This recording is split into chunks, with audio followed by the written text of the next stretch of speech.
বাজেটে প্রসাধন সামগ্রীর আমদানি শুল্ক দ্বিগুণ করায় অর্থ পাচার বাড়বে এমন আশঙ্কা প্রকাশ করেছে Bangladesh cosmetics and toiletries importer association.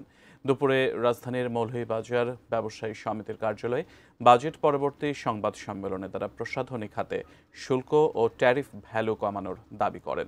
আমদানিকারকরা বলেন, প্রস্তাবিত বাজেটে আমদানিকৃত lipstick, cream, powder, lotion, face wash, প্রসাধন সামগ্রীর ওপর বর্তমানের দ্বিগুণ কর প্রস্তাব করা হয়েছে। এর ফলে প্রসাধনের দাম অনেক বেড়ে যাবে জানিয়ে তাঁরা বলেন, শুল্ক ফাঁকি দিতে চোরাচালানের মাধ্যমে এসব পণ্য দেশে ঢুকবে। এভাবে অর্থ পাচারের নতুন ক্ষেত্র তৈরি হতে পারে বলেও শঙ্কা প্রকাশ করেন তাঁরা।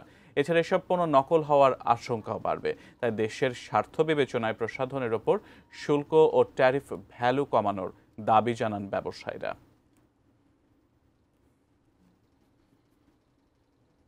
কর বৃদ্ধি পাবে, তখন আন্ডার ইনভয়েসিং এর একটা টেন্ডেন্সি বৃদ্ধি পাবে। গোপনীয় বিষয় হলেও এটা অফেন সিক্রেট।